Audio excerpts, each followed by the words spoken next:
This is a video for the Fetiche des Rouges Syndicate. Well, guys, we took Radish back to North Carolina over the weekend. We went to the Carolina International Horse Trials, which is in Southern Pines, North Carolina. Radish has been up in Pennsylvania for a couple of weeks since we got back from Aiken, and I decided to put Radish in the 2-star. This would be his last sort of run at this lower level, and obviously so far this year I've been really sort of working on his rideability and his sort of control and balance cross country, and I've sort of intentionally kept it a little bit easy for him, just riding him at the preliminary level for his first couple of events, to more trying to make sure that we've got a horse that can balance and turn and slow down and accelerate in the cross country. We did that a lot this weekend. We still got work to do though, as you'll see in the video. You're seeing the dressage here. The dressage was good. He got a 71% from the judge at C and a 70.4% from the judge at E. This test now is actually quite easy for Radish, and like I said before, this will be his last test at this level before we move him back up to the intermediate and 3-star level. There was a lot of horses in the class. There must have been 45 horses in the 2-star, so it was very, very competitive. We finished 7th after the dressage. By saying that, 3rd place was only one point ahead of us, so there was a huge amount of good horses all sort of together at the top level of the leaderboard in the dressage. Basically, Radish he's a very rideable horse in the ring.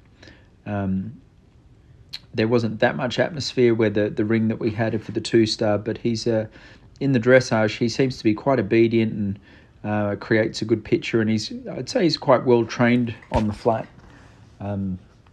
He doesn't get hot or nervous, which is a fantastic thing actually as we go up to bigger and better events. Having a horse that can cope with the electric atmosphere is a huge asset. Our next start's going to be in actually 2 weeks' time. There's an intermediate horse trial at Morven Park. Morven Park, which is on probably March 29th. It's down in Virginia.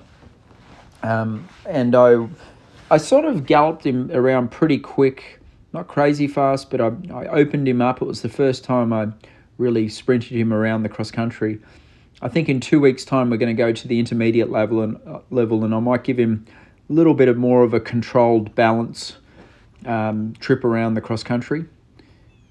He's a horse that I don't think we can go really fast on every time, and the biggest challenge that I've been having in the show jumping and the cross country is he's an unbelievable jumper. He's lightning fast with his speed, but he gets a little bit wild and spooky, and then he runs at the jump, and I'm sort of trying to find a way where I'm not fighting with him too much, and it's quite a challenge. The good news is Radish's problem is that he's over enthusiastic. He's deep down, and for the jumping phases, he's quite he's an enthusiastic, fiery, sort of aggressive type jumper. It's a pain in the ass at these lower levels where the jumps aren't big and the distances aren't that long. As we get to the top of the sport, when the distances get longer on the cross country, then all of a sudden that sort of wild animal inside of Radish becomes his best attribute. So at the lower levels, it's a pain in the ass, but as we go to the top of the sport, we actually want a horse that's strong-minded and tough and bold and brave. But at the moment, I'm trying to sort of contain all that. Anyway, so the dressage, that was Thursday morning, I think, and the show jumping's quite difficult here. It's out in a big grass field, and there's a lot of atmosphere. Like there's a spooky tent there that I tried to make sure that I rode past on our before I went to fence 1. I have to say he jumped well. There was a couple of moments where he took over a bit, but then I sort of was able to wrangle him back. The hardest thing with jumping him is when he gets fast to the jump, I'm trying to not sort of fight with him. The temptation is to sort of yank him back, and it only happened at one or two fences here in the show jumping. Radish is a very, very careful jumper. He's got plenty of scope, great technique. In the jumping, sometimes he drifts a little bit to the right, so you probably see it here as he takes off. He sort of scoots out to the right a little bit.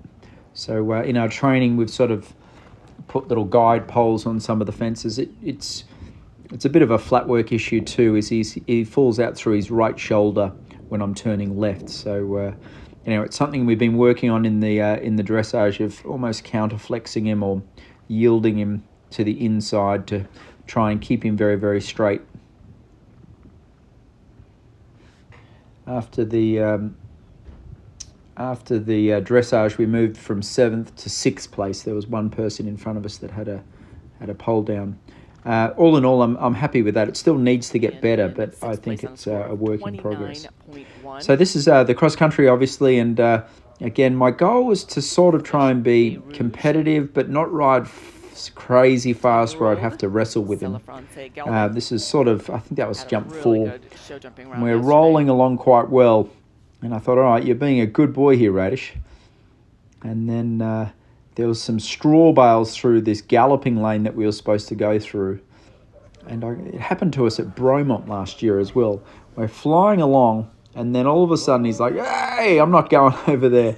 What? And he spooked at that straw bale. I couldn't believe it. I was furious with him. Sorry. Unfortunately, once I got a little bit angry with him, and I think I might have gave him a little whack with the stick in a minute, then all of a sudden he sort of reverted back to being fast and out of control for a few fences. So I gave him a little tap with a stick there and say, hey, listen, concentrate here, Radish. Help me out a bit. The only problem is once I sort of disciplined him a little bit for being naughty, he lights up and then he reverts back to his old ways. Anyway, sadly, our little so we were I was sort of riding him briskly. We ended up being about 6 seconds over the time, and I think obviously that little balk and nappiness that we just saw a second ago, that would have cost us 4 or 5 seconds, and then I wasn't sort of riding him crazy fast. I was still trying to just take a little bit of time to the fences and prepare him well. Still using this event as a bit of a schooling competition. Anyway, guys, all in all, we finished 4th place out of 45 horses, which was pretty good. And most importantly, I feel like we're in a good place to get him back up to the intermediate and 3-star level. And I think our goal of heading him up to Bromont in June or July looks good.